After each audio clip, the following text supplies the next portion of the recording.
Today, hats off to this brave Arizona DPS officer who had to save his life in a heartbeat.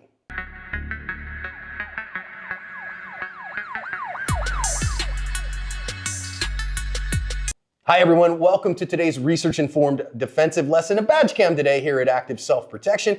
I am your host, John Correa. I'm your co-host, Mike Williver. Today's video comes to us from Tucson, Arizona. Download the ASP Unlimited app for all the content you love from Active Self-Protection and more with no interference from YouTube. No ads, no age gates, exclusive videos, seminars, classes, and more on iOS, Android, Apple TV, Roku, Amazon Fire, and Android TV. Hit the link in the description or download ASP Unlimited from your app store today. Trooper here, DPS trooper, sees a woman walking on the side of the highway. That's not allowed here on the freeway in Arizona. Very dangerous. So he's gonna go contact her to see what's going on because she's where it's very dangerous. Well, she sees him, pulls a big old kitchen knife, and he gets his gun out and goes to work on her and puts 3 shots in her. And then you're gonna see the knife that kind of went out into the roadside there. Gonna play it again for you. He did, after this, give her emergency medical care. They took her to the hospital, but she did not make it. This happened relatively recently, and I haven't seen, it's probably too close a time frame to figure out who she was, if there was any reason why she did this, or why she was doing what she was doing. We'll talk about the lessons learned from here too. Thankfully, the trooper was unharmed.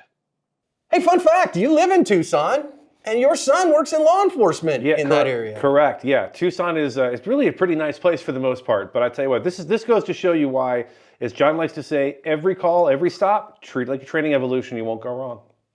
You know, Mike, I really think, we say this all the time, is that, you know, this trooper, a very professional trooper, and he's just gonna get out because, man, some woman is walking down the roadside and I gotta do something about that. But it's a good reminder to treat everything like a training evolution because, you know, if you just treat this as somebody is either having a medical emergency or is just where they shouldn't be, and so I'm gonna help her, you know, get where she's going, well, sometimes things go south. So treat everything like, okay, let's do this by the book, so then that way we are prepared in case something goes south, which here it clearly did. There's the old Marine Corps concept of be polite and courteous and professional, I'm paraphrasing here, have a plan to kill everyone you meet. That doesn't really apply to law enforcement, right? Because most of the time, the vast majority of the time, the people you're interacting with need help, they've been in an accident or they're missing a child or something like that. So what John is saying here is every time you get out of your car, for every single thing, no matter what it is, whether you stop for a stranded driver on the side of the road or it's a domestic violence call, every single time, treat it like an evolution. Hear John's voice in your head. Treat this like a training evolution and you won't go wrong. So what does that mean in this case, right?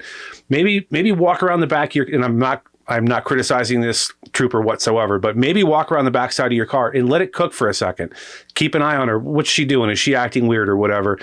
I'm not blaming this guy. Look, he's in an inherently dangerous environment, period, full stop. He's on the freeway. It's not a safe place to be. So he wants to get this taken care of and over with quickly. But if you're watching this as your mental rep, consider giving this a moment, let it breathe and kind of see what she does before you approach. However, that's not what happened here. And man, did this go down really fast, John. Yeah, I think that's really interesting. You know, he pulls up obviously with his lights on and maybe just giving that a second to breathe and see how she responds to your presence, would have been acceptable going around the back of the car. I do think this trooper did a really excellent job. So don't hear that as a big critique. Just, again, training evolutions, right? So if you treat every incident, every encounter as a training evolution, think about the best way to do things. I think it's pretty cool that Arizona DPS drives Camaros, by the way. That's a pretty cool car. Anyhow, he is walking up on her, and all of a sudden she unsheathes her katana here, for goodness sakes. And another good reminder for us. Again, this trooper's a stud. But remember, where do all the bad things come from? They come from the hands. So we look at the eyes really quick because the eyes are the windows to the soul, but we focus on the hands because the hands are the windows to the intent. Eyes, hands, waist, because the waist is where all the bad stuff comes from. Because our trooper here took several more steps in towards her. I don't know that he identified that it was a knife, but she showed it to him pretty early. Yeah, and I would say this about that, John. Is this a suicide by cop? We ask this question, unfortunately, frequently on this channel, and I'm leaning towards it probably was, for the reason the reason I say that is this: she's holding the knife up like, "Here's my knife, here I come," and gives him kind of second to the OODA loop to make its first loop, or excuse me, OODA, and realize, okay, this person is now trying to kill me. I think she probably was trying to get him to shoot her, although I have no inside information on that. I think this is a good reason why we don't get too close too quickly. Had this been a determined bad guy with street smarts, and you kept approaching him, and he decided to get this knife out in a more covert manner and shank you with it, you might have had problems. So just something to think about. Again, no shade on this trooper whatsoever. He did a fantastic job. But if you're watching this in training, give it a second. Let me hang back here and kind of see what she does first. I think that kind of fights against what most police officers want to do, which is get hands-on with people, control the situation, take control. Scene security, such a big deal. But sometimes just letting it roll just a second and kind of slowing your roll and seeing how it develops can increase your safety. Now, of course, she turns that into a short-held knife, an ice pick grip knife, and she charges on the officer. So, I think it would take an incredible level of stupidity to recognize this is not an immediate threat of death or great bodily injury to the officer. Though, I know, Mike, there's going to be somebody in the comments that say, well, if he can't take a knife away from a woman like that, then he shouldn't be a cop. We don't train our cops to be kung fu ninjas. And again, I've got 19 years of martial arts study, including, my second degree was a whole bunch about disarms of attackers. And you let somebody come at you with a knife and they get in touching distance and you're going to get leaky. So I don't blame him at all for not going that route. I think I've told this story before, but one time I was over at John's house. This is years ago, before ASP was a big deal, and he had a training knife, and I was like, "What could you do with that? Give me some ideas, because I'm a law enforcement officer. I want to know what to look for." And he goes, "Oh, what can I do with this?" And he starts just very, very smoothly and quickly filling me full of holes. Boop, bop, he's hitting me here. All these arteries were getting severed, and he did it in 2 seconds. And there's not a lot of time to react. Edged weapons are very dangerous. There is no joke. I'm not trying to disarm anybody with an edged weapon ever, because it's just too darn dangerous. We've seen a ton of videos. There was one in front of a bodega in South America where it was just two guys beefing over something stupid, and one of them produces a knife, cuts the guy in the throat. He was dead before he hit the ground. He bled out very, very quickly. So edged weapons, knives, that sort of thing are no joke. Trying to disarm somebody with one who's determined is a terrible idea, I think, every day of the week and twice on Sunday. Now, I want to talk here, too, about the 21-foot rule, or the Tueller principle, of course, named after Dennis Tueller, who invented it, who did the research on it. And some people think that that's about drawing your gun faster, or anybody inside 21 feet with a knife is a deadly threat. No, what Dennis Tueller's findings actually were is that if somebody's closer than 21 feet, move your feet. Don't stand still and draw your gun, move. That's exactly what our trooper does. He backs up. He can't go right because there's a wall there. He can't go left because there's traffic there. So he is going to back up. And that is exactly the lesson that the Tueller principle teaches us.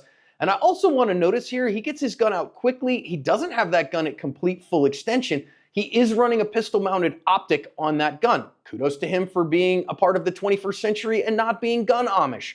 But recognize that, did he see a dot or not? I don't know. I didn't talk to him. But at these kinds of distances, you put the entirety of the target inside the window, press the trigger, and rock and roll. And that's exactly what he did, and it worked really well. So getting that gun out fast while you're moving your feet, it's not something a lot of people pay attention to. They usually do these kind of little, half steps or single steps left and right.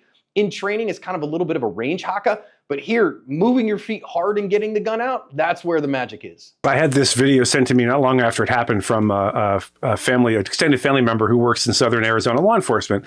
And he wrote something like, it happens just that fast. And I'm like, yeah, it really does. This is where I'm going to bang the drum again about confidence, right? Confidence in your equipment and the status of your equipment. Do I have a round in the chamber, right? Is my gun going to go bang when I need it to? Confidence in your marksmanship, confidence in your physical fitness, all these things.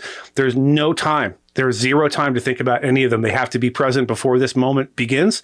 This entire thing was over in maybe 3 seconds. From the time he looks up and sees a knife to the time she's on the ground is in the blink of an eye. So his reaction time, his confidence in his equipment and his abilities, and his ability especially to draw quickly and present his firearm quickly are already there. If not, there's a very good chance he stumbles, he gets picked full of holes, and he bleeds out on the side of the road, and we're having another funeral for a law enforcement officer.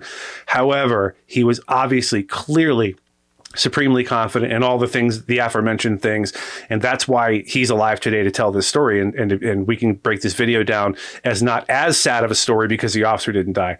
I don't know the outcome of this, John. Did the woman make it? I actually don't know. She did not make it. She passed away from her injuries. I also want to note, the officer was able to move backwards rapidly. That's probably something he's practiced in the past. Probably not the first time he's done it, because we see people end up kind of butt over tea kettle when they do that for the first time at speed, especially with a weight-bearing vest on or a belt on. So he instead gets 3 shots off on her and stops immediately. 2 things that I want to say here. His stop signal was really fast. I think that probably after his second shot, he started seeing her stumble and started thinking about stopping. And that's why he only fired 1 more round from there. The other thing that I want to say here, Mike, is if you're paying attention, if you look there, that's a Glock he's got. Okay, fine, standard issue. With a Trijicon RMR on it and what looks to me to be some like Heine straight 8 backup irons, which that setup by itself tells me that he's probably got a clue, that it's not just, whatever he sticks in his holster is whatever he sticks in his holster. I'm not saying you can buy skill. I've seen people with good gear that are absolute morons, but a setup like this probably tells me that he's thought that thing through a little bit. That's probably not department issue, but rather he put that together himself. And guys who go to that level to square their equipment away are usually practicing with it. And I think that showed up in his performance. So well done for him on that. I think there's a misconception probably with a lot of people who are not in law enforcement that you're just given your equipment and that's it. You can't do anything to it. You can't modify it. Now, every agency has a certain, they have parameters in which you can work where you can put, they have a list of approved, optics or a list of approved backup sites or whatever it might be, parts for your AR setup. However, not everyone does that. I worked in San Diego, and San Diego PD had a really long list of potential guns you can carry. And some guys carried, I won't mention the make and model, but it was a crappy pistol, a really crappy pistol with 2 mags, didn't give it any thought. And I always wondered if those guys were ready for if a moment like this happened.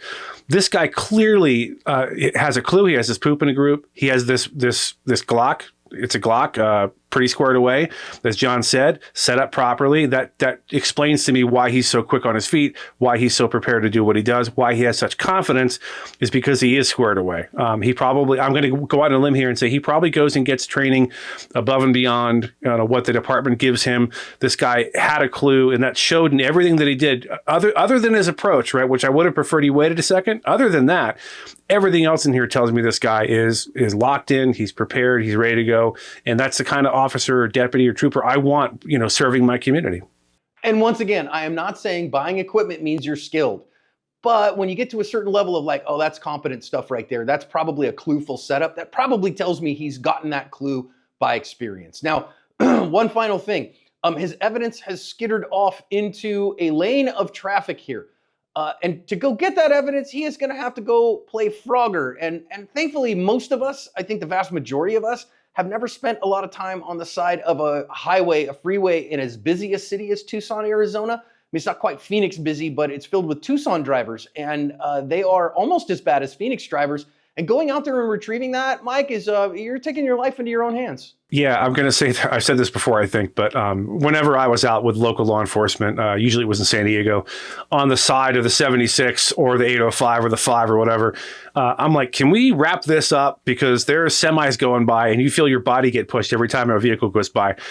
The freeway is an inherently dangerous environment. Part of the reason why he walked up to her so quickly, almost certainly, is because he wanted to get this taken care of, get her in his car, get her off the freeway, because the freeway is a dangerous place. If this happens to you and you see this evidence, out in the middle of the freeway, I don't care what the case is. Do not risk your life to go retrieve that. Make sure you're safe in doing it. John, at the end of the day, this trooper served his community well and covered his asp.